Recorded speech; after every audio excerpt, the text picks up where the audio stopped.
নমস্কাৰ জেচিচিৰ সংবাদ পৰিক্ৰমালৈ আপোনাক স্বাগতম জনাইছো ষ্টুডিঅত মই জয়শ্ৰী মেধি প্ৰথমে চাওক আজিৰ সংবাদ শিৰোনাম জাগিৰোডত বিশাল সমদলেৰে পিজুছ হাজৰিকাক আদৰণি পুনৰবাৰ বিজেপিৰ টিকট লৈ সমষ্টিত পিজুছ হাজৰিকা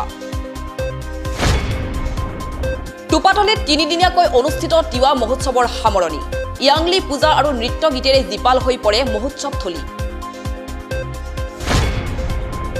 অবৈধ মাৰণাস্ত্ৰ সৰবৰাহৰ বিৰুদ্ধে মৰিগাঁও আৰক্ষীৰ অভিযান দুটা পিস্তল আৰু 13 জাই সজীৱ গুলীসহ 4 জনক আটক লাহৰীঘাটত বিজেপি কৰ্মীৰ তীব্ৰ প্ৰতিবাদ প্ৰবীণ বিজেপি নেতাক বঞ্চিত কৰি বিজেপিক টিকট দিয়াৰ বিৰুদ্ধে ক্ষোভ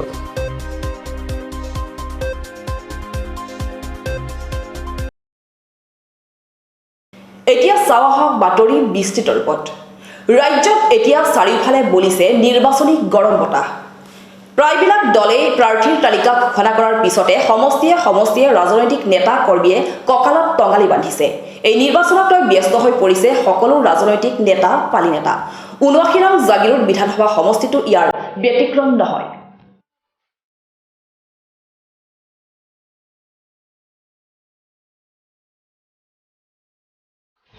জাগিৰোডত বিজেপিৰ প্ৰাৰ্থীক বিপুল আদৰণি দলীয় সমৰ্থকৰ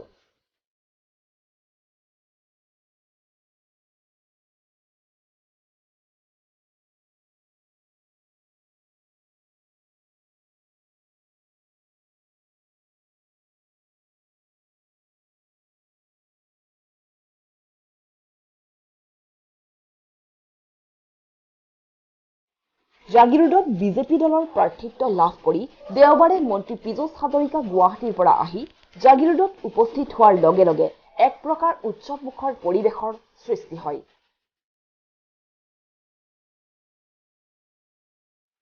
এক বিশাল বাইক ৰেলীৰে পিজুছ হাজৰিকাক সমষ্টিটোৰ দলীয় কৰ্মী সমৰ্থকেৰে উষ্ম আদৰণি জনায় মন্ত্ৰী পিজুছ হাজৰিকাই দ্বিতীয়বাৰৰ বাবে জাগিৰোডৰ পৰা অগপ বিজেপিৰ মিত্ৰজোঁটৰ প্ৰাৰ্থিত্ব লাভ কৰাত উৎসাহিত হৈ পৰে দলীয় কাৰ্যকৰ্তা প্ৰাৰ্থীগৰাকীক জাগিৰোডৰ পশ্চিম নগাঁৱৰ পৰা ৩৭ নং ৰাষ্ট্ৰীয় ঘাইপথেৰে আহতগুৰিলৈ কেইবা সহস্ৰাধিক লোকে বিপুল জয়ধ্বনি আৰু ফটকা আতচবাজি বজাই আদৰণি জনায়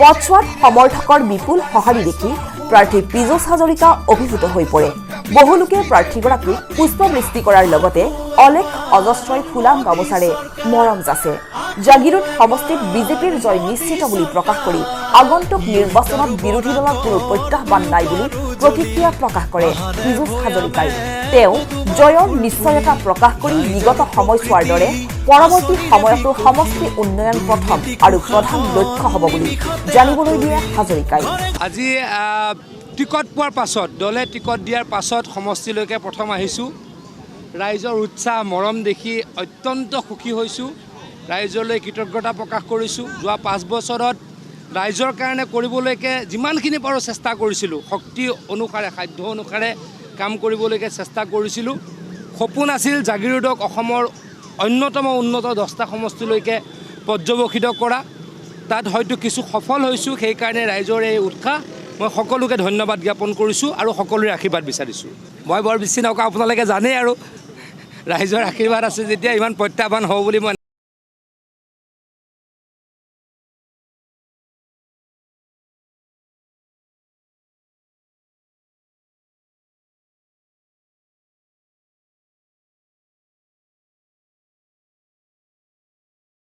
নিৰ্বাচনী মুখ্য কাৰ্যালয় মুকলি কৰে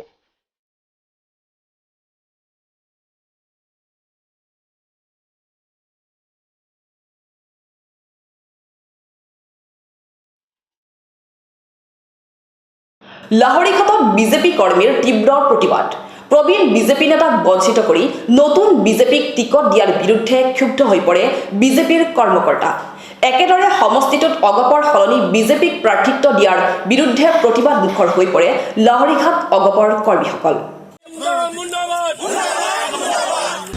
লাহৰীঘাটত বিজেপি কৰ্মীৰ তীব্ৰ প্ৰতিবাদ প্ৰবীণ বিজেপি নেতাক বঞ্চিত কৰি বিজেপিক টিকট দিয়াৰ বিৰুদ্ধে ক্ষোভ বিজেপিৰ ৰাজ্যিক নেতৃত্বৰ পুত্তলিকা দাহ লাহৰীঘাট বিজেপিত প্ৰতিবাদৰ জুই দেওবাৰে ৰাজপথত বিজেপি কৰ্মীয়ে জ্বলালে ৰঞ্জিত দাসৰ পুত্তলিকা লাহৰীঘাট সমষ্টিত ব্যাপক ধনৰ লেনদেনৰ অভিযোগ তুলি ৰাজ্যিক বিজেপিৰ বিৰুদ্ধে ক্ষোভ উজাৰিলে বিজেপি কৰ্মীয়ে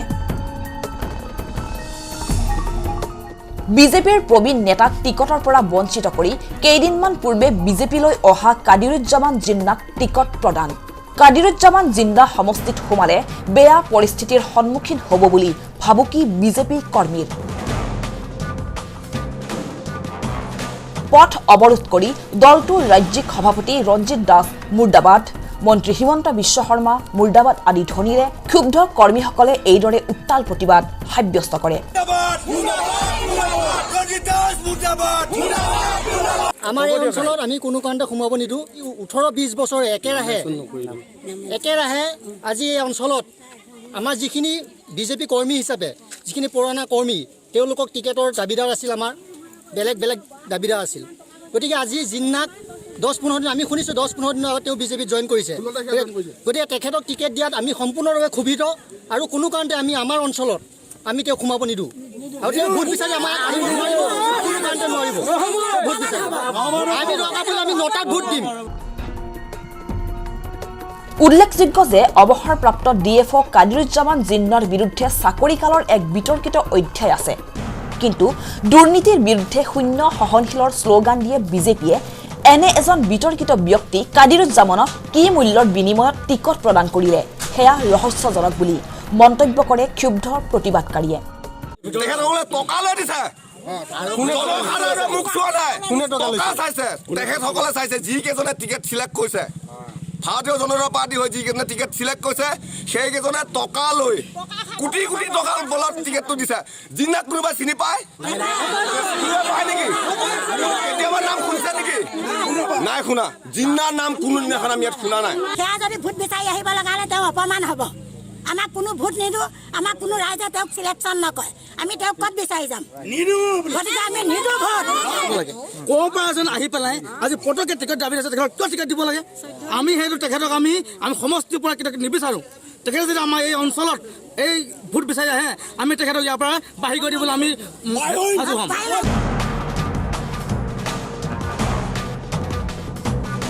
ইফালে লাহৰীঘাট সমষ্টিত অগপৰ সলনি বিজেপিৰ প্ৰাৰ্থী কাদিৰুজ্জামান জিন্নাক টিকট দিয়াৰ পাছতে লাহৰীঘাটত অগপৰ কৰ্মীসকল ক্ষুব্ধ হৈ পৰে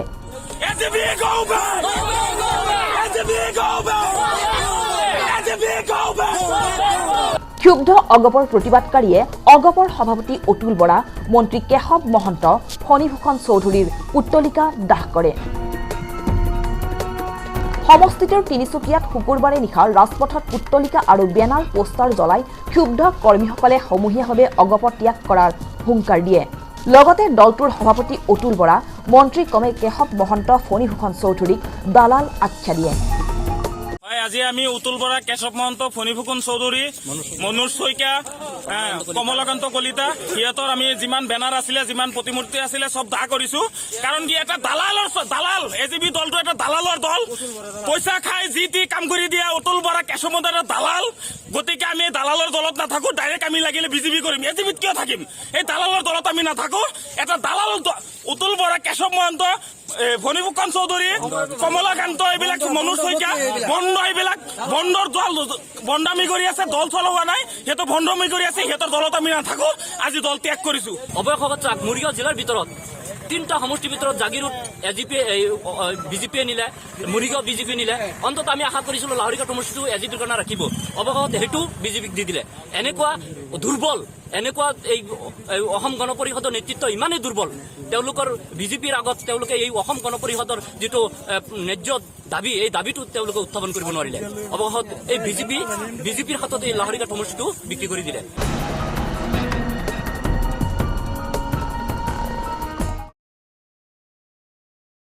অবৈধ মাৰণাস্ত্ৰ সৰবৰাহৰ বিৰুদ্ধে মৰিগাঁও আৰক্ষীৰ অভিযান নাগালেণ্ডৰ পৰা মৈৰাবাৰীলৈ অহা বাছত দুটা পিস্তল সহ 13 জাই সজীৱ গুলী উদ্ধাৰ কৰাৰ লগতে 4 জনক আটক কৰে আৰক্ষীয়ে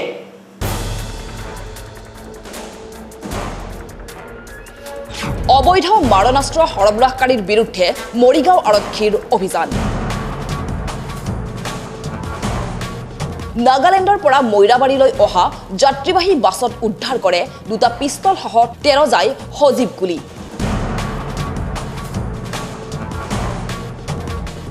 দীৰ্ঘদিনৰ পৰা ডিমাপুৰ নাগালেণ্ডৰ পৰা মৈৰাবাৰী আৰু লাহৰিঘাট অঞ্চললৈ নিষিদ্ধ মাৰণাস্ত্ৰ সৰবৰাহ হৈ অহাৰ অভিযোগৰ ভিত্তিত শুকুৰবাৰে মৰিগাঁও আৰক্ষীয়ে এক গোপন সূত্ৰৰ পম খেদি নাগালেণ্ডৰ পৰা মৈৰাবাৰীলৈ অহা AS02 AC 8750 নম্বৰৰ বাছখনত থকা এটা বেগৰ পৰা উদ্ধাৰ কৰে 2টা পিষ্টল, 2টা মেগজিন, 4টা মোবাইল ফোন আৰু 13 জাই সজীৱ গুলী।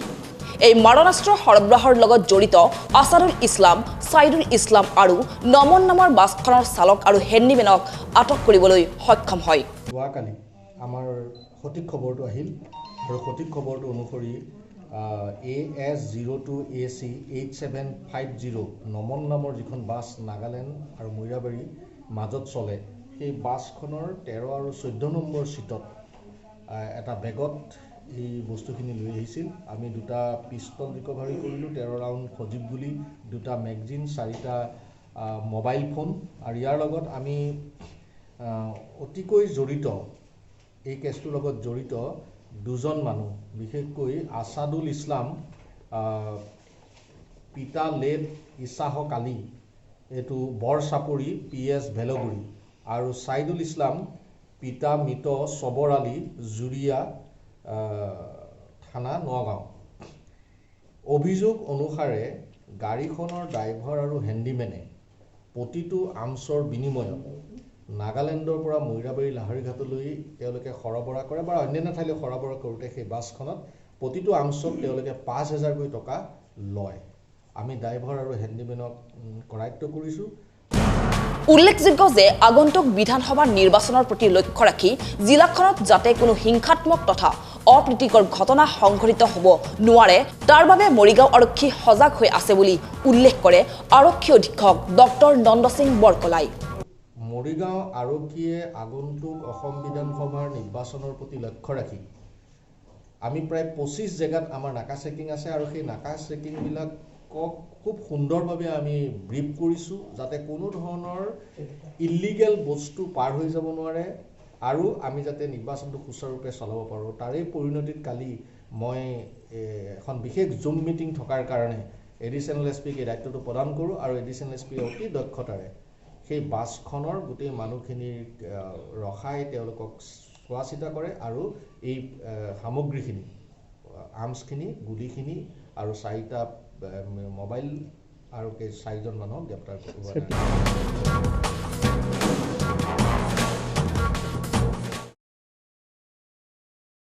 মৰিগাঁৱত শিক্ষা বিভাগৰ পয়ালগা ছবি। মৰিগাঁও জিলাৰ বাকৰি চাপৰি প্ৰাথমিক বিদ্যালয়ত 130গৰাকী ছাত্ৰ ছাত্ৰীৰ বিপৰীতে নাই এজনো শিক্ষক।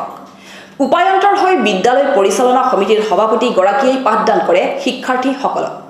মায়ং শিক্ষাখণ্ডৰ এনে নগ্ন স্বৰূপক লৈ প্ৰতিক্ৰিয়াৰ সৃষ্টি হৈছে জিলাখনৰ সৰ্বত্ৰে। মৰিগাঁৱত শিক্ষা বিভাগৰ এক পয়ালগা ছবি।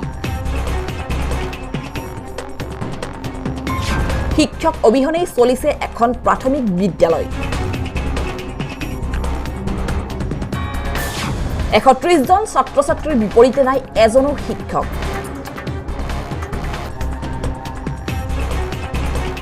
দুখৰ বিষয়, আজি য'ত বছৰেকীয়া পৰীক্ষা, ল'ৰা ছোৱালী আপোনাৰ বছৰত এবাৰ বছৰীয়া পৰীক্ষা আহে, আজি 2 মাহ ধৰি আমাৰ ইয়াত শিক্ষক নাই। 130জন ছাত্ৰ ছাত্ৰী। আজি ইলেকশ্যন আহিছে, ইলেকশ্যনৰ সুযোগ বুজি জিলা বিষয়াবিলাকে তেওঁলোকে ল'ৰা ছোৱালীৰ কাৰণে জীৱনৰ হেতালি খেলিছে। মায়ং শিক্ষাখণ্ডৰ নগ্ন স্বৰূপক লৈ সৰ্বত্ৰে প্ৰতিক্ৰিয়া। হয়, একাংশ কণ কণ ছাত্ৰ ছাত্ৰীৰ ভৱিষ্যতক লৈ হেতালি খেলিছে শিক্ষা বিভাগে। শিক্ষক অবিহনেই চলি আছে এইখন প্ৰাথমিক বিদ্যালয়। 130গৰাকী ছাত্ৰ ছাত্ৰী থকা এই বিদ্যালয়খনত নাই এজনো শিক্ষক। মৰিগাঁও জিলাৰ মায়ং শিক্ষাখণ্ডৰ অন্তৰ্গত বাকৰি চাপৰি প্ৰাথমিক বিদ্যালয়ৰ এনে দুৰৱস্থা দেখি শিক্ষা বিভাগৰ বিৰুদ্ধে তীব্ৰ প্ৰতিক্ৰিয়াৰ সৃষ্টি হৈছে জিলাখনৰ সৰ্বত্ৰে। আপুনি শিক্ষক নেকি? নহয়। মই আহিছোঁ আজি ফাৰ্ষ্ট ইহঁতৰ টিচাৰ নাই এক্সাম ল'ব লাগে সেইকাৰণে মোক এই স্কুলৰ সভাপতিয়ে কৈছে এক্সামটো লৈ দিয়া টিচাৰ ইয়াত আহিলে আমাৰ ভাল হয় ময়ো এজন ষ্টুডেণ্ট মোৰো পৰীক্ষা আছে পিছত কলেজ যাব লাগে বিদ্যালয়খন যদি দুদিন খোলা থাকে দুদিন বন্ধ থাকে উপায়হীন হৈ সম্প্ৰতি বিদ্যালয় পৰিচালনা সমিতিৰ সভাপতিগৰাকীয়ে শিক্ষাৰ্থীসকলক কৰি আহিছে পাঠদান আৰু এনেদৰেই চলিছে বছেৰেকীয়া পৰীক্ষা উল্লেখযোগ্য যে ৰাজ্যৰ শিক্ষামন্ত্ৰী ডক্টৰ হিমন্ত বিশ্ব শৰ্মাৰ শিক্ষা বিভাগৰ এনে এক নগ্ন স্বৰূপ প্ৰত্যক্ষ কৰি বিদ্যালয় পৰিচালনা সমিতিয়ে মৰিগাঁও শিক্ষা বিষয়াক বাৰম্বাৰ লিখিত আবেদন দি আহিছে যদিও আজি পৰ্যন্ত এই ক্ষেত্ৰত কোনো গুৰুত্ব আৰোপ নকৰাৰ অভিযোগ উঠিছে এই বিষয়লৈ আমি মাং ব্লক বিউ ছাৰৰ তাত গৈছিলোঁ আৰু একাউণ্টেণ্ট ছাৰক জনাইছিলোঁ আৰু CRC ছাৰকো জনাইছিলোঁ CRC ছাৰে দুজন শিক্ষকৰ লিষ্ট এটা দিছিলে বিউ ছাৰৰ তাত কিন্তু বিউ ছাৰে গাফিলতি কৰিলে তেখেতে এনেকৈ গাফিলতি কৰি ট্ৰেন্সফাৰ হৈ গ'ল ট্ৰেন্সফাৰ হোৱাৰ পিছত মই ভাবিলোঁ স্কুলটো খুব বেয়াৰ ফালে ঢাল খাই আছে তাৰ পিছৰ পৰা মই ক্লাছো কৰি আছোঁ এইটো স্কুল মই নিজক কৰাই আছোঁ সভাপতি হৈ স্থানীয় সচেতন মহলে শিক্ষা বিভাগৰ সংশ্লিষ্ট বিষয়াৰ এনে কাণ্ড জ্ঞানহীনতাৰ তীব্ৰ গৰিহণা দিছে কালি মই এজনক ফোন মাৰিলোঁ বিউ ছাৰক যে ছাৰ আমাৰ বাকৰি হিচাপে হেৰি নাই শিক্ষক নাই তুমি মেছেজ কৰি দিয়া মোৰ মনত নাথাকে কেনেকুৱা দায়িত্বশীল বিষয়া তেওঁলোকৰ এইটো স্কুলত যে শিক্ষক নাই তেওঁলোকৰ মানে মনত নাথাকে ডক্টৰ হিমন্ত বিশ্ব শৰ্মা কেনেকুৱা বিষয়ক নিযুক্তি কৰিছে আৰু তেওঁ কেইদিনমান আগত শুনিছোঁ হাজাৰ শিক্ষক দিছে নিযুক্তি দিছে কিন্তু আমাৰ ইয়াত ঢুকি পোৱা নাই সেইবিলাকত অতি সোনকালে আজি পৰীক্ষা হৈছে অতি সোনকালে বছৰ পৰীক্ষা কালিৰ ভিতৰত যাতে আমাৰ ইয়াত শিক্ষক নিযুক্তি দিয়ে তাৰ কাৰণে মই জিলা প্ৰশাসনক আৰু আমাৰ ডক্টৰ হিমন্ত বিশ্ব শৰ্মাক মই অনুৰোধ জনাইছোঁ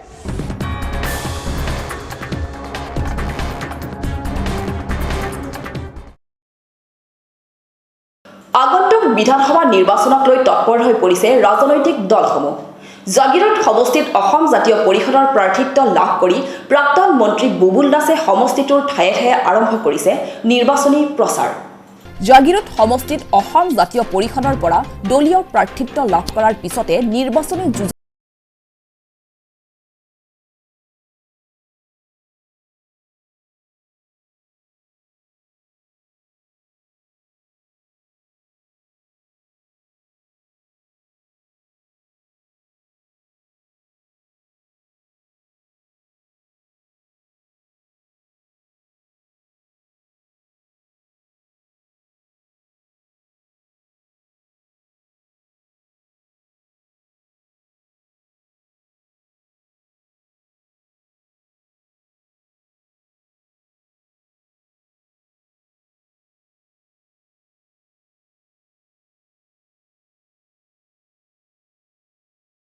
বুবুল দাসে সিদিনাখন নেশ্যনেল হাইৱে ব্লক কৰি দিছে নেশ্যনেল হাইৱেটো তেওঁ ব্লক কৰি পেলাই এজন প্ৰাৰ্থীয়ে তেওঁৰ কাৰণে কমচে কম 2 ঘণ্টা সময় নেশ্যনেল হাইৱে এটা ছাইড বন্ধ কৰি দিছে এইটো কি আচৰণ বিধি তেওঁ ভংগ কৰা নাই নেকি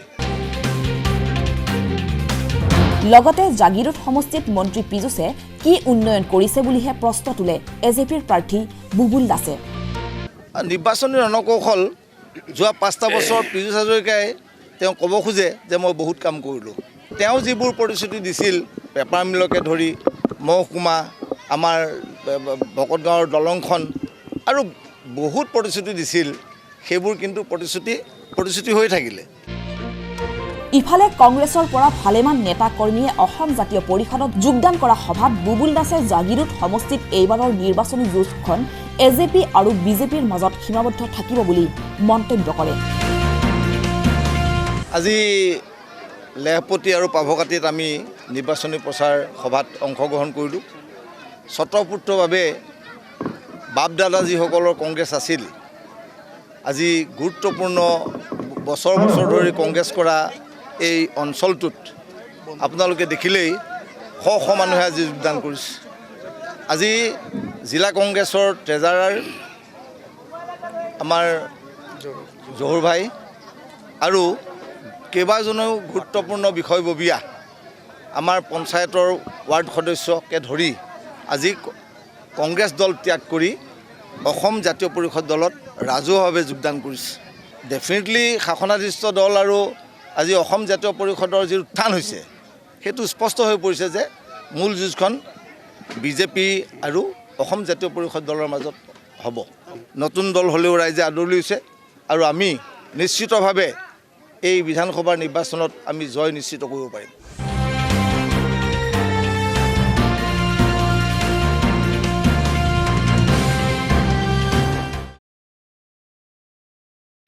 জাগিৰোডৰ দৈনিক বজাৰত কদৰ্যৰ ৰূপ। বজাৰখনৰ চৌপাশৰ এই কদৰ্যৰ ৰূপ দেখি বিভিন্ন মহলত প্ৰতিক্ৰিয়াৰ সৃষ্টি হৈছে। স্বচ্ছতাক আওকাণ কৰি সংশ্লিষ্ট কৰ্তৃপক্ষ তথা বজাৰৰ মহলদাৰ ব্যৱসায়ীসকলৰ পৰা মাচুল সংগ্ৰহ কৰি আহিছে যদিও পৰিষ্কাৰ পৰিচ্ছন্ন পৰিৱেশ নোহোৱাত ক্ষুব্ধ হৈ পৰিছে তেওঁলোক। জাগিৰোডৰ দৈনিক বজাৰত পুতি গোন্ধময় পৰিৱেশ। অধিক লেতেৰা আৱৰ্জনাৰে ভৰি পৰিছে বজাৰখনৰ চৌদিশ। চৰকাৰে সদায় কৈ অহা স্বচ্ছতাৰ প্ৰতি কোনো কাণ সাৰ নাই এই জাগিৰোড দৈনিক বজাৰ কৰ্তৃপক্ষ তথা মহলদাৰৰ। অথচ এই মহলদাৰসকলেই বজাৰখনৰ সকলো ব্যৱসায়ীৰ পৰা নিতৌ সংগ্ৰহ কৰি আহিছে অধিক মাচুল। বজাৰৰ মহলদাৰসকলে ক্ষুদ্ৰ এই ব্যৱসায়ীসকলৰ পৰা টেটুচেপা দি দৈনিক 20 টকাকৈ মাচুল আদায় কৰি আহিছে যদিও সেই অনুপাতে ব্যৱসায়ীসকলে পাবলগীয়া সুবিধাসমূহ নোপোৱাৰ অভিযোগ উত্থাপন কৰিছে। আমি ইয়াতে দোকান কৰি আছোঁ আজি 25 বছৰ ধৰি। আমি পুৰণা বেপাৰীক এটা মাৰ খাই আছোঁ। সিহঁতে ক'লে সিহঁতে কাম মোক একো নলগায়, সিহঁতে 20 টকাকৈ আমাৰ পৰা মাচুল লৈ আছে। য'তে মতে বজাৰ বহাই দিছে আমজাদ মাৰ্কেটৰ ওচৰত। সিহঁতে একো নকৰে, চাফা চুফি একো নকৰে। ক'লে আৰু উত্তৰটো বেলেগ দিয়ে, কয় আগৰ দিনটো গ'লগৈ, আগৰ দিনটো নাই, এতিয়া 20 টকাকৈ লাগিব। আমাৰ ইয়াত বহুত অসুবিধা হৈছে।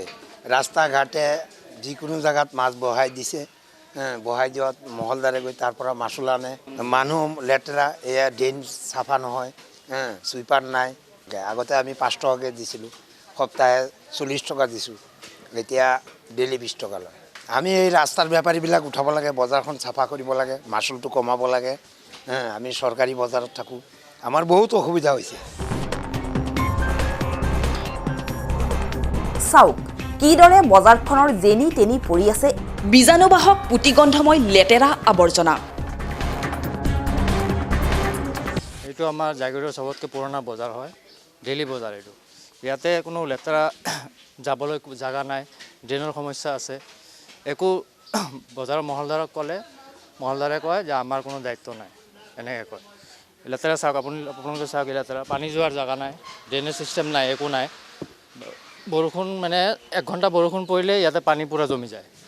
মানুহ অহা যোৱা কৰিব নোৱাৰে, একো কৰিব নোৱাৰে, ইমান লেতেৰা জমে। মানুহৰ বেমাৰ ইয়াৰ পৰা সৃষ্টি হৈছে।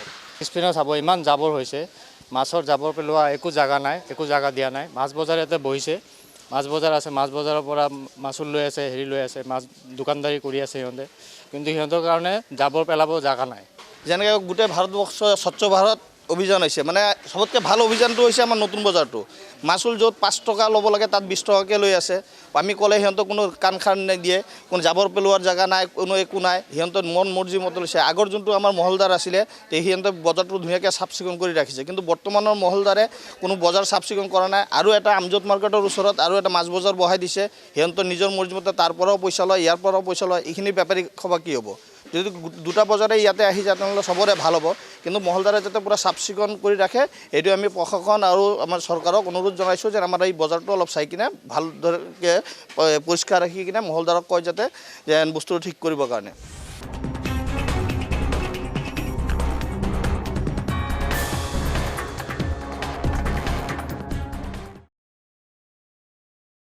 জাগিৰোডৰ খুনুচা প্ৰাথমিক বিদ্যালয়ত শুকুৰবাৰে অভিভাৱকসকলক লৈ এক বিশেষ কাৰ্যসূচী অনুষ্ঠিত কৰা হয়।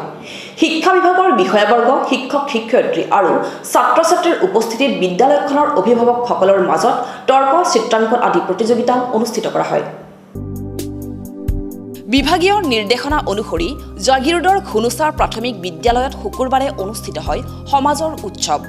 বিদ্যালয়খনৰ প্ৰধান শিক্ষয়িত্ৰী উষাৰাণী ভৌমিকে পতাকা উত্তোলন কৰা অনুষ্ঠানত অভিভাৱকসকলৰ মাজত তৰ্ক আৰু চিত্ৰাংকন প্ৰতিযোগিতা অনুষ্ঠিত কৰা হয়।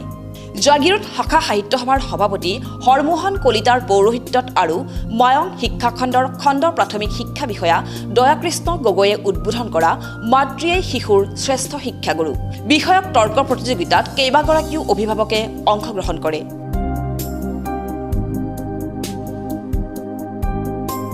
জাগিৰোড মণ্ডল সমল কেন্দ্ৰৰ সমন্বয়ক সাগৰ ঢুংগেলৰ সঞ্চালনত অনুষ্ঠিত হোৱা বিদ্যালয় সৰ্বাংগ সুন্দৰ কৰাত সমাজৰ ভূমিকা শীৰ্ষক আলোচনা চক্ৰত নিৰ্দিষ্ট বক্তা হিচাপে উপস্থিত থাকে মৰিগাঁও জিলাৰ সমগ্ৰ শিক্ষাৰ জিলা আঁচনি বিষয়া ৰাজেন গোস্বামী। অনুষ্ঠানত জাগিৰোড উন্নয়ন প্ৰাধিকৰণৰ অধ্যক্ষ দিব্যজ্যোতি নেওগেও ভাষণ আগবঢ়ায়। আলোচনা চক্ৰৰ অন্তত তৰ্ক আৰু চিত্ৰাংকন প্ৰতিযোগিতাত স্থানপ্ৰাপ্তসকলক পুৰস্কাৰ প্ৰদান কৰা হয়। বিভাগীয় নিৰ্দেশনা অনুসৰি আজি আমি সমাজৰ উৎসৱ উদযাপন কৰোঁ। সমাজৰ উৎসৱ উদযাপন কাৰ্যসূচীত আমাৰ বিদ্যালয়ৰ অভিভাৱকসকলৰ মাজত আমি তৰ্ক প্ৰতিযোগিতা বিষয় মাতৃ শিশুৰ শ্ৰেষ্ঠ শিক্ষাগুৰু এই বিষয়ক আমি তৰ্ক প্ৰতিযোগিতা অনুষ্ঠিত কৰোঁ। তাৰপিছতে অনুষ্ঠিত হয় আলোচনা চক্ৰ বিষয় বিদ্যালয় সৰ্বাংগ সুন্দৰ কৰাত সমাজৰ ভূমিকা। ইতিমধ্যে জিলা আঁচনি বিষয়া ৰাজেন গোস্বামী, জাগিৰোড সাহিত্য সভাৰ সভাপতি হৰমোহন কলিতা, মায়ং শিক্ষাখণ্ডৰ খণ্ড প্ৰাথমিক শিক্ষা বিষয়া দয়াকৃষ্ণ গগৈ প্ৰমুখ্যে আমন্ত্ৰিত অতিথিসকলে এই কাৰ্যসূচীত অংশগ্ৰহণ কৰে আৰু জাগিৰোড মণ্ডল সমল কেন্দ্ৰৰ সমন্বয় সাগৰ ঢুংগেলৰ সঞ্চালনাত অনুষ্ঠিত আলোচনা চক্ৰখনত ইতিমধ্যেই জিলা আঁচনি বিষয়াগৰাকীয়ে সমাজৰ যি ভূমিকা সেই সম্পৰ্কে বক্তব্য প্ৰদান কৰিছে আৰু আজি এই কাৰ্যসূচীৰ জৰিয়তে আমি অভিভাৱকসকলৰ সুপ্ত প্ৰতিভা বিকশাই তুলিবলৈ প্ৰয়াস কৰিছোঁ। তেওঁলোকৰ মাজত তৰ্ক প্ৰতিযোগিতাই হওক, তেওঁলোকে পৰিৱেশন কৰা গীতেই হওক, তেওঁলোকে পৰিৱেশন কৰা নৃত্যই হওক, এনেদৰে কাৰ্যসূচীৰে আমি সমাজৰ উৎসৱ কাৰ্যসূচীটো ৰূপায়ণ কৰোঁ।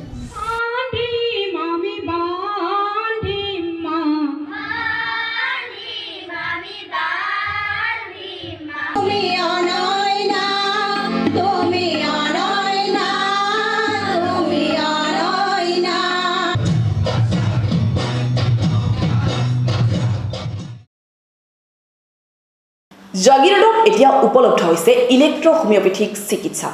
হোমিঅ'পেথিক চিকিৎসাৰ লগত জড়িত কেইবাগৰাকীও বিশিষ্ট চিকিৎসকৰ তৎপৰতাত মঙলবাৰে জাগিৰোডত মুকলি কৰা হয় এখন ইলেক্ট্ৰ হোমিঅ' ক্লিনিক।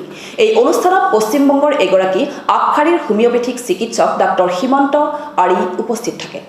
দেশৰ আন প্ৰান্তৰ সমান্তৰালকৈ অসমতো ইলেক্ট্ৰ হোমিঅ'পেথিক চিকিৎসাৰ বাবে বিশেষ পদক্ষেপ গ্ৰহণ কৰিছে অসম ইলেক্ট্ৰ হোমিঅ'পেথিক মেডিকেল এছ'চিয়েশ্যনে। অলপতে গুৱাহাটীত ইয়াৰ বিশেষ কাৰ্যকৰী পদক্ষেপ গ্ৰহণ কৰাৰ পিছতে এই ইলেক্ট্ৰ হোমিঅ'পেথিক চিকিৎসাৰ বাবে জাগিৰোডতো আৰম্ভ কৰা হৈছে এই ব্যৱস্থা। ইয়াৰ অংশস্বৰূপে মঙলবাৰে জাগিৰোডৰ ৰেলগেটৰ সমীপত শুভ উদ্বোধন কৰা হয় doctor Dutta electro homeo' clinic. উক্ত ক্লিনিকখন উদ্বোধন কৰি অসম ইলেক্ট্ৰ হোমিঅ'পেথিক মেডিকেল আছামৰ সাধাৰণ সম্পাদক ডাক্তৰ বিজয় দত্তই অতি প্ৰাচীন যদিও শেহতীয়াকৈ এই ইলেক্ট্ৰ হোমিঅ'পেথিক চিকিৎসাৰ প্ৰসাৰ আৰু প্ৰচাৰৰ বাবে বিশেষ ব্যৱস্থা কৰা বুলি উল্লেখ কৰে। ইলেক্ট্ৰ হোমিঅ'পেথি 1865 খ্ৰীষ্টাব্দত ইটালীত এইটো আৱিষ্কাৰ কৰে ডক্টৰ কাউণ্ট চিজাৰ মেটিয়ে। যদিও ইয়াৰ প্ৰচাৰ আৰু প্ৰসাৰ ভাৰতবৰ্ষত নাছিলে, প্ৰায় 100 বছৰ হৈছে ভাৰতবৰ্ষত এই পেথিটো আহিছে আৰু এই পেথিৰ প্ৰায় 25 লাখ ডক্টৰ ভাৰতবৰ্ষত ট্ৰিটমেণ্ট কৰি আছে। সুপ্ৰিম কোৰ্টৰ ৰায় মতে এই পেথিটো আমাৰ ইয়াত ট্ৰিটমেণ্ট চলি আছে। বিভিন্ন ৰোগী, জটিল ৰোগী আমাৰ ইয়াত ট্ৰিটমেণ্ট কৰি উপকাৰ পাইছে। আৰু অসমত প্ৰথম এই ইলেক্ট্ৰ হোমিঅ'পেথিটো যোৱা 17 ফেব্ৰুৱাৰী 2021 চনত গুৱাহাটীত আমি আনিছোঁ। আমি ইয়াৰ আৰম্ভণি কৰিছোঁ আৰু তাৰ প্ৰথম পদক্ষেপ হিচাপে ৰাইজে যাতে ইয়াৰ পৰা সুফল পায় আৰু খুব কম সময়ৰ ভিতৰত যাতে ইয়াৰ এটা ভাল ফলাফল পায়, বিভিন্ন ৰোগৰ ক্ষেত্ৰত কেঞ্চাৰে হওক, পেৰালাইচিছে হওক বা যিকোনো নাৰ্ভাছ ছিষ্টেম ডিছফাংচনৰ কাৰণে হওক, আমি ইয়াৰ এটা সুচিকিৎসাৰ কাৰণে জাগিৰোডত পোনপ্ৰথমবাৰৰ কাৰণে দত্ত ইলেক্ট্ৰ হোমিঅ'পেথিক ক্লিনিক এটা আমি উদ্বোধন কৰিছোঁ আজি। তাৰ লগে লগে অহা 6 মাহৰ ভিতৰত এই ইলেক্ট্ৰ হোমিঅ'পেথিকৰ এটা ইনষ্টিটিউট আমাৰ জাগিৰোডত আমি খুলিবৰ কাৰণে মনস্থ কৰিছোঁ। চৰকাৰৰ লগত যোগাযোগ কৰিম। এই ক্ষেত্ৰত চৰকাৰেও আমাক বহুতখিনি সহায় সহযোগিতা কৰিব আৰু আপোনালোকৰ সহায় সহযোগিতা লাগিব। দত্ত ইলেক্ট্ৰ হোমিঅ' ক্লিনিকৰ শুভ উদ্বোধনী অনুষ্ঠানত বিশিষ্ট হোমিঅ'পেথিক চিকিৎসক পশ্চিমবংগৰ ডাক্তৰ সীমান্ত আৰি উপস্থিত থাকে। ডাক্তৰ সীমান্ত আৰি হৈছে পশ্চিমবংগৰ কলকাতাৰ ইলেক্ট্ৰ মেডিকেল ইনষ্টিটিউটৰ সঞ্চালক। ডাক্তৰ আৰিয়ে জানিবলৈ দিয়া অনুসৰি কেতবোৰ জটিল ৰোগৰ চিকিৎসাৰ ক্ষেত্ৰত এই ইলেক্ট্ৰ হোমিওপেথিক চিকিৎসা পদ্ধতি হৈছে অন্যতম। Srimanta Ari, director of Medilight electronic medical institute, also director of MHP health science and research council, West Bengal, Kolkata. আজকে দত্ত ইলেকট্রোমেজিক ক্লিনিকের উদ্বোধন ডক্টর দত্ত করেছেন এবং আজকে আমি এখানে পেশেন্ট দেখতে এসেছি, খুবই ভালো লাগছে। আপনাদের এই আসামে এই প্রথমবার ইলেকট্রোপ্যাথির এত সুন্দর প্রচার হচ্ছে, তার জন্য খুব ভালো লাগছে। এবং আজকে এই ক্লিনিক উদ্বোধনের মাধ্যমে আমরা এমন কিছু পেশেন্ট দেখব যারা বুঝতে পারবেন যে হোমিওপ্যাথি, এলোপ্যাথি, আয়ুর্বেদা, ইউনানি এই মেডিকেল সিস্টেমগুলো বাদ দিয়ে আজকের যে ইলেকট্রোপ্যাথি যে সিস্টেম অফ মেডিসিন যিনি ডক্টর কাউন্সিলর মেটি আবিষ্কার করেছেন, এই মেডিসিনের মধ্যে কতটা ইফেক্টিভনেস রয়েছে এবং সম্পূর্ণ এটা হার্বাল মেডিসিন, 115খানা গাছ থেকে তৈরি হয় এবং এর মাধ্যমে মানুষ খুব উপকৃত হবেন, প্রত্যেকে সুস্থ থাকবেন, এটুকু বলতে পারি। এই কাৰ্যসূচী অসম ইলেক্ট্ৰ হোমিওপেথিক মেডিকেল এছ'চিয়েশ্যনৰ সভাপতি ডাক্তৰ বিনয় কৃষ্ণ তালুকদাৰ উপস্থিত থাকি সংশ্লিষ্ট বিষয় সন্দৰ্ভত এইদৰে কয়। মই Binoy Krishna Talukdar, Assam electro homeopathic medical এছ'চিয়েশ্যনৰ সভাপতি। আমি অসমত পোনপ্ৰথমবাৰৰ বাবে 17 ফেব্ৰুৱাৰীত আমি গুৱাহাটীত মাদাৰ ওল্ড এজ হোমত আমি বিনামূলীয়া চিকিৎসাৰ যোগেদি আমি ইলেক্ট্ৰ হোমিওপেথিক এই চিকিৎসা পদ্ধতিৰ আমি শুভাৰম্ভ কৰিছোঁ। আৰু আজি এই জাগিৰোডত আমাৰ দত্ত ইলেক্ট্ৰ হোমিওপেথিক ক্লিনিক মানে শুভ উদ্বোধন কৰা হৈছে। আৰু ইয়াৰ জৰিয়তে আমি অসমত ইলেক্ট্ৰ হোমিওপেথিক ছিষ্টেম যিটো পদ্ধতি আৰু এইটো আমি প্ৰচাৰ আৰু প্ৰসাৰৰ কাৰণে আমি কাম কৰি আছোঁ। আৰু আমি বিশ্বাস কৰোঁ যে ইলেক্ট্ৰ হোমিওপেথিক এই ছিষ্টেম পদ্ধতিৰ জৰিয়তে সেইসমূহ ৰোগৰো চিকিৎসা কৰি আৰোগ্য লাভ কৰিবৰ কাৰণে সমৰ্থ হ'ব।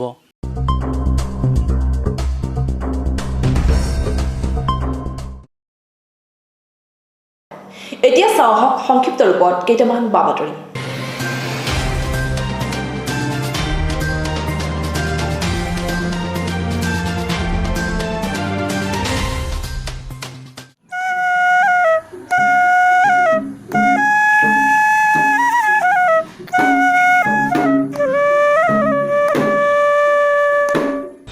টুপাতলিত 3দিনীয়াকৈ অনুষ্ঠিত হয় তিৱা মহোৎসৱ।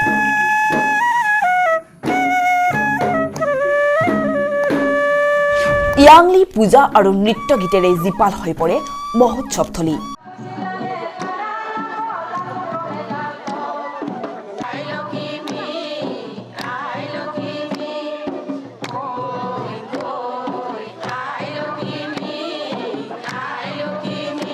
জাগিৰোডৰ সমীপৱৰ্তী টুপাতলিত 3দিনীয়াকৈ অনুষ্ঠিত তিৱা মহোৎসৱ দেওবাৰে সামৰণি পৰে।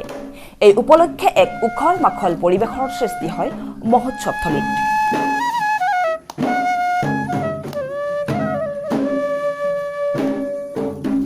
সাংস্কৃতিকভাৱে চহকী তিৱাসকলৰ জীৱন ধাৰণৰ পদ্ধতি, গীত, মাত, নৃত্য আদি এই মহোৎসৱত প্ৰদৰ্শন কৰা হয় আৰু ইয়াৰ জৰিয়তে বিশ্ব দৰবাৰলৈ নিয়াৰ প্ৰয়াস কৰে উদ্যোক্তাসকলে।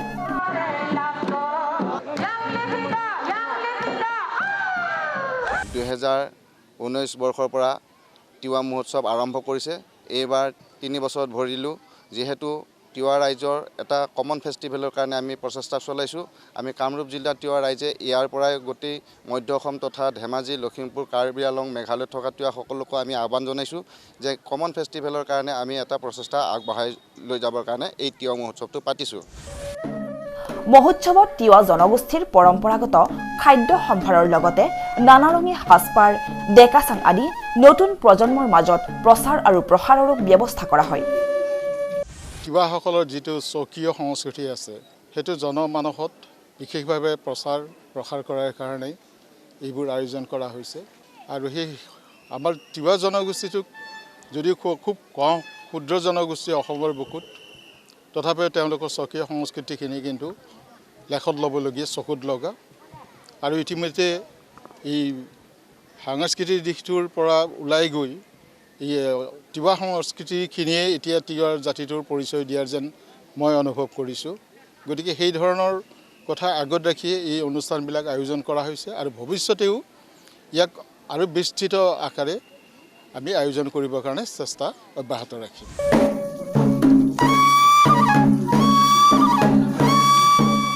মহোৎসৱত তিৱাসকলৰ প্ৰাচীন তথা পৰম্পৰাগত ইয়াংলি পূজা অনুষ্ঠিত কৰাৰ সমান্তৰালকৈ দ্বিতীয় দিনা ইয়াংলি নৃত্যৰে জীপাল হৈ পৰে টুপাতলিৰ তিৱা ভাষা সংস্কৃতিৰ গৱেষণা কেন্দ্ৰ।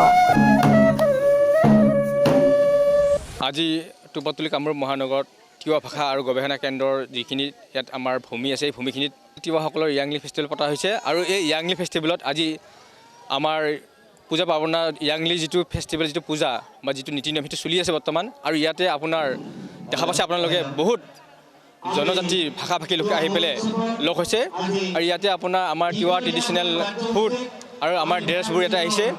আমাৰ এই ইয়াংলি ফেষ্টিভেল পতা এটাই উদ্দেশ্য যাতে আমি আমাৰ মানুহখিনিক পাহাৰ ভৈয়ামৰ যিখিনি আমাৰ তিৱা মানুহ আছে সেই মানুহখিনি যাতে আমাৰ মাজত সদায় মিলা প্ৰীতিতে থাকি ভাব সেই মিলা প্ৰীতিটো আমি চিন্তা কৰি পেলাই এই ফেষ্টিভেলটো পতা হয়। আৰু এই ফেষ্টিভেলটোত আপোনালোকে দেখা পাইছে মিচিং, কাৰ্বি, বড়ো, ৰাভা সকলোৰে ইয়াত তেওঁলোকৰ নিজৰ খাদ্য আৰু ড্ৰেছবোৰ ইয়াতে তেওঁলোকে উপস্থাপন কৰা আছে। বৃহত্তৰ কামৰূপ জিলা তিৱা ৰাইজৰ সহযোগত আমি আয়োজন কৰা 3দিনীয়া কাৰ্যসূচী 3 দিনে আমাৰ মানে গোটেই পূজাটোৰী কাৰ্যসূচীবিলাক চলি থাকিব। জাতি ধৰ্ম নিৰ্বিশেষে আমি সকলোকে আমাৰ এই মহোৎসৱটিত আহিবৰ বাবে বা সহায় সহযোগ কৰিবলৈ আহ্বান কৰিছোঁ।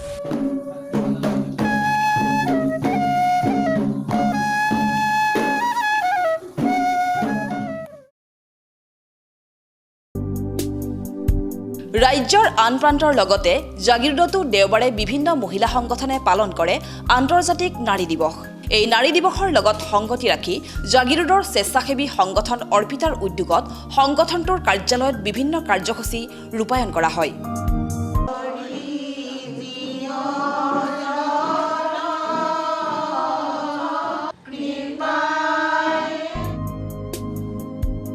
অনুষ্ঠানত জাগিৰোডস্থিত প্ৰজাপিতা ব্ৰহ্মকুমাৰীৰ বিশিষ্ট অতিথি তথা প্ৰতিনিধিয়ে নাৰীৰ সমমৰ্যাদা, সমবিকাশ তথা আধ্যাত্মিকতাৰ ওপৰত গুৰুত্ব আৰোপ কৰি ভাষণ প্ৰদান কৰে।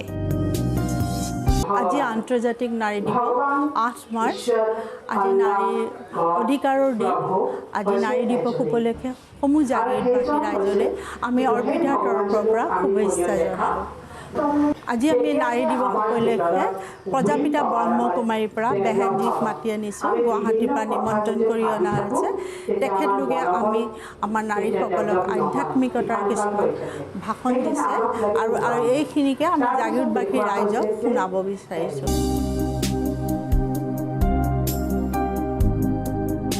একেদৰে সদৌ অসম লেখিকা সমাৰোহ সমিতিৰ জাগিৰোড শাখাৰ উদ্যোগত সেইদিনা পালন কৰা হয় আন্তৰ্জাতিক নাৰী দিৱস। এই উপলক্ষে জাগিৰোড শাখা সাহিত্য সভা প্ৰাংগণত প্ৰত্যাহ্বান প্ৰচণ্ড কৰা শীৰ্ষক এক আলোচনা অনুষ্ঠিত কৰা হয়। আজি আন্তৰ্জাতিক নাৰী দিৱস, সেই উপলক্ষে আমি সদৌ অসম লেখিকা সমাৰোহৰ জাগিৰোড শাখায়ো অতি অনুষ্টুপীয়াকৈ আমি অকণমান পাতিছোঁ। বিভিন্ন গীত, মাত আৰু কবিতাৰে আমি আজিৰ এই অনুষ্ঠানটো অনুষ্ঠিত কৰিছোঁ। প্ৰত্যাহ্বান পচন্দ কৰা আজিৰ শ্লোগান হৈছে। গতিকে আমি প্ৰতিগৰাকী নাৰীয়ে প্ৰত্যাহ্বানৰ সন্মুখীন হৈ কেনেদৰে আগুৱাই যাব লাগিব আৰু বিশ্ব দৰবাৰত আমাৰ স্থান দখল কৰিব লাগিব, সেইটোৱে আজিৰ শ্লোগানৰ মূল উদ্দেশ্য। সমান্তৰালকৈ জাগিৰোডৰ আন এক মহিলা সংগঠন কল্যাণী মহিলা সংঘৰ উদ্যোগতো দেওবাৰে পালন কৰা হয় আন্তৰ্জাতিক নাৰী দিৱস। এই অনুষ্ঠানত সংঘই স্থানীয় কেইবাগৰাকী বিশিষ্ট মহিলাক সম্বৰ্ধনা জ্ঞাপন কৰে।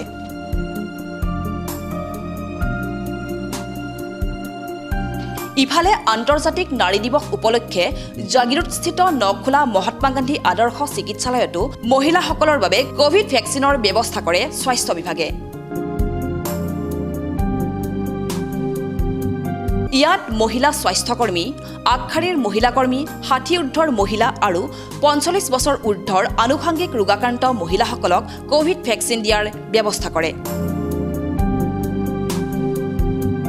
আজি কাৰ্যসূচী ক'বলৈ গ'লে আমি যিটো অল্ড এজৰ মানুহ 60 বছৰ ওপৰত মানুহখিনিক আমি ভেকচিনৰ প্ৰক্ৰিয়া চলি আছে। লগতে ইয়াতে ইলেকশ্যন কাৰণে যিসকলে মানে নিয়োজিত হৈছে, ইলেকশ্যন কাৰণে নিয়োজিত হৈ তেওঁলোকক আজি ভেকচিনেশ্যন প্ৰদান কৰি থকা হৈছে।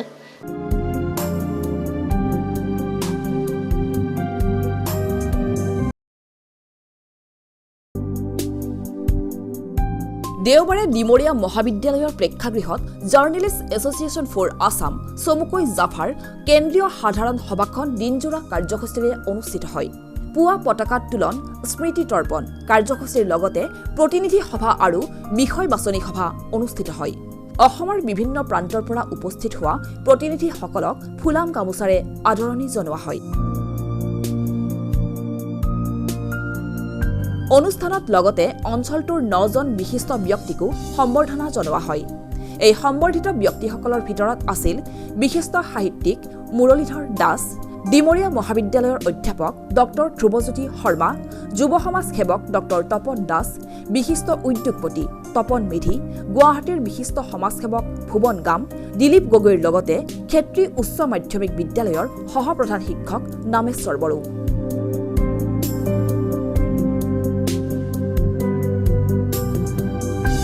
আজি জাফাৰ যি জেনেৰেল মিটিং আছিল তাতে নতুন কমিটি ফৰ্ম হয়, নতুন বডি ফৰ্ম হয়। এতিয়া নতুন বডিৰ ওপৰত দায়িত্ব অৰ্পণ কৰা হ'ল আৰু দায়িত্ব বহুত বাঢ়ি গ'ল আমাৰ ওপৰত। আমি নতুনকৈ সভাপতি চিলেক্ট কৰা হ'ল আজি। তো আমি বিচাৰিম এই নতুন কমিটি তাৰ বিষয়ববীয়াসমূহে চবে মিলি যদি অসমৰ জাৰ্নেলিষ্টৰ কাৰণে, অসমৰ ৰিপৰ্টাৰ্ছৰ কাৰণে, অসমৰ যে স্ক্ৰাইবছ আছে সকলোৰ কাৰণে যদি যুঁজি যায়, যিটো ফাইট, যিটো অতিকে গুৰুত্বপূৰ্ণ, যিটো মই অলপ আগতেও ক'লোঁ, যিটো ৱেজ, যিটো মিনিমাম এটা চেলাৰী, যিটো মিনিমাম এটা পে'মেণ্ট, যিটো হাউচৰ পৰা দিয়া নহয়। তো আমি আমাৰ যুঁজটো এইফালে আগবাঢ়ি যাম আৰু আমি চেষ্টা কৰিম যে জাফাৰ সাংগঠনিক শক্তিটো আৰু যদি মজবুত কৰিব পাৰোঁ। নাই, জাফাৰতো আমি আগৰ পৰা যিটো প্ৰথম আমি যিজন ষ্টেবলিছ কৰিছোঁ তেতিয়াৰ পৰা আমি ৰাইজৰ কাৰণে কাম সেৱাটো কৰি আছোঁ। আমি ৰাইজত কি ল'ৰ ভাল হয়, মানে কি অসুবিধা বা ক'ত কি কেনেকৈ দেখাব লাগে আমি নিউজ আকাৰে আমি দেখাই দিওঁ। আজি সাধাৰণ সভা আচলতে আজি মোৰ তাৰমানে জাফাৰ সভাপতিৰ পৰা মই ৰিজিগনেশ্যন দিলোঁ। ৰিজিগনেশ্যন দিয়াৰ কাৰণে আজি জেনেৰেল মিটিং পাতি আৰু নতুন সভাপতি বা নতুন কমিটিখন গঠন কৰিবৰ কাৰণে আজি মিটিংটো বহিব স্পেচিয়েলি।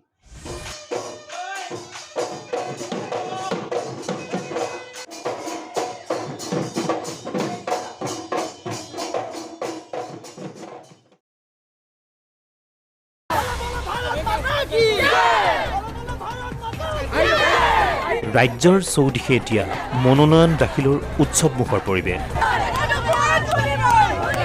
সকলো ৰাজনৈতিক দলৰ প্ৰাৰ্থীয়ে দাখিল কৰিছে মনোনয়ন। আজি মৰিগাঁও সমষ্টিৰ বিজেপিৰ প্ৰাৰ্থী ৰমাকান্ত দেউৰীয়েও কেইবা সহস্ৰাধিক সমৰ্থক লৈ দাখিল কৰিলে মনোনয়ন।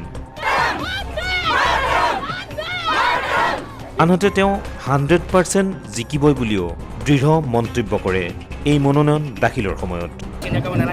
ৰাইজৰ আশীৰ্বাদ আছে, বিজয় হাজৰিকা মই এইবাৰ অসমৰ ৰেকৰ্ড কৰিছে ৰাজ্যিক স্বাস্থ্যমন্ত্ৰী পীযুষ হাজৰিকাক লৈ আজি মৰিগাঁৱৰ স্কুল খেলপথাৰৰ পৰা কেইবা সহস্ৰাধিক সমৰ্থকক লৈ মৰিগাঁও উপায়ুক্তৰ কাৰ্যালয়ত মনোনয়ন পত্ৰ দাখিল কৰে ৰমাকান্ত দেউৰীয়ে।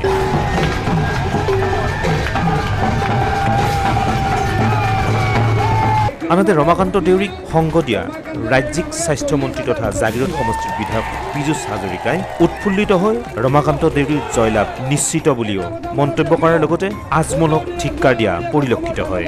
ৰমাকান্ত ডাঙৰীয়াৰ লগত কোনো তিষ্ঠিবই নোৱাৰে, কোনোবা কেইবাটাও দল লগ লাগিও তিষ্ঠিব নোৱাৰে, অকলেও লগ লাগি তিষ্ঠিব নোৱাৰে।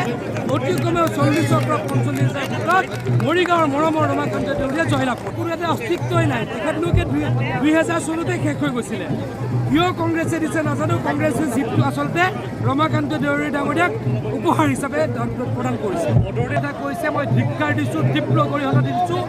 দেহত প্ৰত্যেকজন ব্যক্তিৰ ৰমাকান্ত দেউৰী ডাঙৰীয়াৰ, পীযুষ হাজৰিকাৰ, আমাৰ প্ৰত্যেকজন ব্যক্তিৰ দেহত শেষ থকালৈকে এই কাম হ'বলৈকে নিদিওঁ। সতৰ্ক কৰি দিছোঁ তেওঁলোকক এই কথা চিন্তাও কৰিব নালাগে। আজিৰ সংবাদ পৰিক্ৰমা ইমানতে সামৰিছোঁ। জাগিৰোড, মৰিগাঁও আৰু ইয়াৰ কাষৰীয়া বিভিন্ন অঞ্চলৰ বাবাতৰিলৈ আমি আপোনালোকৰ মাজলৈ আহোঁ প্ৰতি বুধবাৰে সন্ধিয়া আৰু বৃহস্পতিবাৰে পুৱা।